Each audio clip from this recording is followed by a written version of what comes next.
يا من يرى يا من يرى مد البعوض جناحها.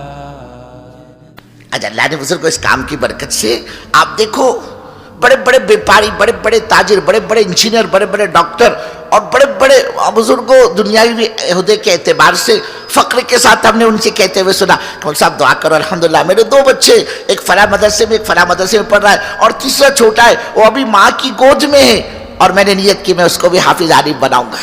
آپ دعا کریں. یہ کائے کی برکت ہے؟ یہ کام کی برکت ہے بزرگ کہ یہ بیٹا تعلیم کے حلقوں میں اس نے سنا ہو کہ اگر کسی نے اپنے بچوں کو حافظ قرآن بنایا کل قیامت میں اللہ اس کے ماں باپ کو وہ نور کا تاج پہنائے گا کہ ساری دنیا مل کر اس تاج کی قیمت ادا نہیں کر سکتی.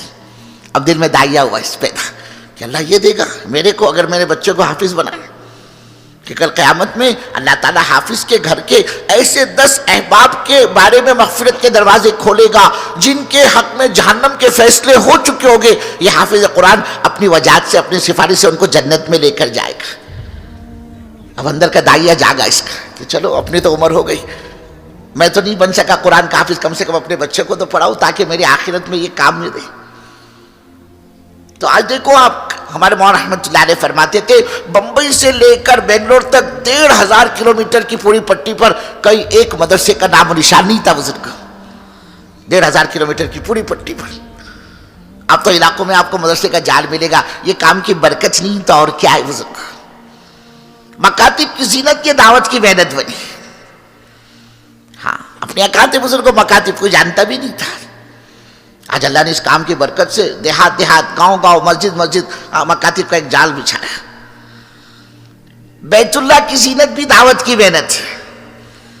ورنہ حج کو کون جاتا تھا بزرگ کو؟ جوان آدمی کی تشکیل کرو نا، وہ کہتے تھے میں کیا مر رہا کیا میرے کو حج کو بھیج رہے؟ کیا مطلب جب میں بوڑھا ہو جاؤں گا میری آنکھیں جواب دے دے گی، میرے ہاتھ پیر جواب دے دیں گے، اب میں جاؤں گا بیت اللہ کائے کے لیے؟ گناہ معاف کرنے کے لیے. ذہن یہ نہیں تھا اللہ نے مالدار پر حج فرض کیا ہے اور یہ بغیر حج کے مر گیا. اللہ کے نبی کا فرمان ہے یہودی مرا ہو یا نصرانی میرے کو اس کی کوئی پرواہ نہیں. اب تعلیم کے حلقوں میں نکلا، اللہ کے راستے میں تعلیم کے حلقوں میں یہی تو سمجھایا جاتا ہے بزرگوں، یہی تو بتلایا جاتا ہے. اب اس کو احساس پیدا ہوا. ورنہ جوان آدمی کی تشکیل ہاتھ نہیں رکھنے دیتا تھا. کائے کو بھیج دے بولے میرے کو، یعنی جب بوڑھا ہو جاؤں گا تب حج کے لیے. اور پھر جوانی میں تو نہیں جاتا، بڑے میاں کو بچے تیار کرتے، ابا جاؤ نا، بولے اب کیا رہ گیا، بولے جاؤ حج کر کے آؤ. اب یہ بڑے میاں جاتے نا، اب یہ خوش ہو کر نہیں جاتے تھے، روتے ہوئے پتہ نہیں میں زندہ واپس آتا کہ نہیں. اس لیے حاجی صاحب رو رہے کائے کو رو رہے؟ بولے پتہ نہیں، زندگی کا بھروسہ نہیں بولتا. اور حج میں واقعی حج بزرگ کو اس زمانے کا کہ آدمی مکے سے پانی لے جاتا تھا، وہاں کوئی پانی بھی نہیں تھا، کوئی سائیدہ درخت نہیں، کوئی ٹرین نہیں تھی. اب تو ماشاءاللہ سارے ایئر کنڈیشن ٹرین لگ گئے مینا عرفات کے اندر. ہمارے تو کئیوں کے جنازے اٹھ جاتے تھے بزرگ، گرمی. اللہ اکبر. اب تو اللہ نے حج کو آسان کر دیا. تو یہ اللہ کا بندہ بڑھاپے میں بھی خود سے نہیں جاتا، بچے بھیجتے ہیں تو روتے ہوئے جاتا تھا. اور بھیجنے والے بھی ذہن سے کہ ابا واپس آ جائے، بہت اچھی بات ہے. ورنہ یہ احرام کی چادر، یہ کفنی کی تو ایک شکل ہے، وہی دفن ہو جانا.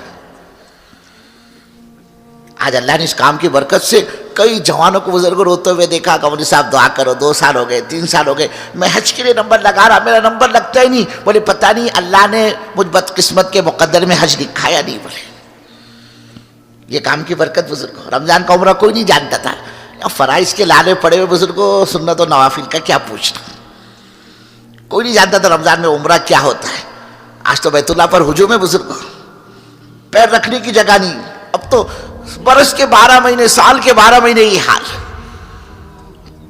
پیر رکھنے کی جگہ نہیں. یہ کام کی برکت نہیں تو اور کیا ہے بزرگ. مسجد کا کیا حال تھا ہمارے یہاں. لوگ مسجدوں کے دروازوں پر بیٹھ کر تاش کھیلتے تھے. مسجدوں میں جانور باندھے جاتے تھے بزرگوں، جانوروں کی لید پڑی رہتی تھی مسجد میں. اللہ نے اس کام کی برکت سے کھنڈر مسجدوں کو آباد کیا. یہ برکت ہے دعوت کی. ہاں جن کے زندگیوں میں لانے کا بہترین راستہ یہ دعوت ہے. ہم یہ چاہتے ہمارا عملہ یکسو ہو کر اس کام پر اپنے کو ڈالے. یہ کام یکسو ہی چاہتا ہے، یکسو ذہن پر دعوت کا کام کا غلبہ، کام کی فکر کہ اللہ علاقے میں کام کیسے آگے بڑھے. کہ ہمارے علاقے ہماری بستیاں نمونہ بنے دعوت کے اعتبار سے، کام کے اعتبار سے، اعمال کے اعتبار سے، کہ کہہ کر کھڑے ہو کر یہ کہا جا سکے الحمدللہ ہمارے بستی میں کوئی بے نمازی نہیں، ہماری بستی میں کوئی شرابی کبابی نہیں، ہماری بستی میں کوئی حرام کمائی کمانے والا نہیں، ہماری بستی میں کوئی بے پردہ عورت نہیں۔ مقصد کیا اس محنت کا؟ حضرت رسول پاک صلی اللہ علیہ وسلم اپنی امت کو جس مقام پر چھوڑ کر دنیا سے پردہ فرما گئے، یہ امت دوبارہ اس مقام پر آ جاوے۔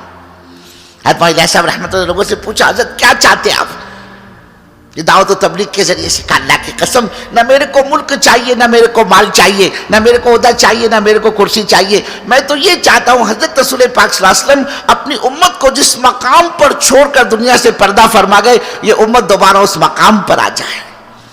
وہ مقام کیا تھا بزرگوں؟ تاجر تجارت میں دیندار، کھیتی باڑی والا کھیتی باڑی میں دیندار، محنت مزدوری کرنے والا محنت مزدوری کے نقشوں میں دیندار، اور بزرگوں معمولی درجے کا آدمی ہے، بکریوں کا چرواہ ہے، لیکن اس کے اندر بھی اللہ کا خوف غالب تھا، محنت کے اثرات پر تھے۔ ہم یہ چاہتے ہیں ہمارا یہ عملہ اس کام پر آوے۔ اور دیکھو ہم محتاج ہیں اللہ کے دین کے۔ اللہ کہہ رہے میرے بندو کیا ہو گیا ہے تم کو؟ جب تمہاری تشکیل ہوتی ہے، تمہارے کندھوں پر ہاتھ رکھا جاتا ہے اور تم کو ہمارے راستے میں نکلنے کے لیے کہا جاتا ہے، اے ہمارے بندو تو تم اپنی جان بچاتے ہو، بوجھ بن جاتے ہو۔ میرے گھر کا مسئلہ، میری فیکٹری کا مسئلہ، میری بچی کی رخصتی کا مسئلہ، میری بچی کی ڈیلیوری کا مسئلہ، میرے بچے کے نکاح کا مسئلہ، اللہ کہہ رہے تم کو ہو کیا گیا ہے؟ جب تم سے ہمارے راستے میں نکلنے کے لیے کہا جاتا ہے تو تم بہانے بتلاتے ہو۔ یا ایھا الذین آمنوا ما لکم اذا قیل لکم انفروا فی سبیل اللہ ثاقلتم الی الارض، ارے تم کو ہو کیا گیا ہے؟ جب آواز لگائی جاتی ہے، نکلنے کے لیے کہا جاتا ہے تو تم بوجھ بن جاتے ہو۔ میرے حضرت امیر صاحب یہ مسئلہ، میرا یہ مسئلہ، میرا یہ مسئلہ، ارضیتم بالحیات الدنیا من الآخرہ، اے ہمارے بندو کیا تم دنیا کی زندگی پر راضی ہو گئے آخرت کی زندگی کے مقابلے میں؟ یہاں کا ٹھاٹ بات، یہاں کے عیش و عشرت کے نقشے، یہاں کا ساز و سامان، اللہ کہہ رہے میرے بندو یہ آخرت کے مقابلے میں بے حیثیت ہے، بے وزن ہے، بے قیمت ہے۔ کہاں لاکھوں کروڑوں اربوں خربوں سال کی زندگی، اور کہاں یہ بزرگوں دنیا کی مختصر زندگی 60-70 سال کی۔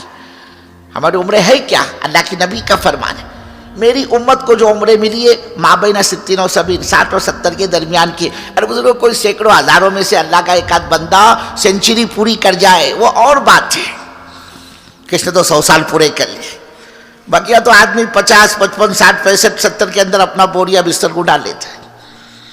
اللہ کہہ رہا کیا ہو گیا تم کو؟ کہ جو زندگی ہے نا، یہ رنگ روغن، یہ چمک دمک جس کو تم دیکھ رہے ہو، یہ آخرت کے مقابلے میں بہت تھوڑا ہے۔ اور بعض مفسرین نے یہ متاع نا فما متاع الحیات الدنیا فی الآخرۃ الا قلیل، اس کی بڑی عجیب تفسیر کی۔ وہ فرماتے متاع کہتے کس چیز کو؟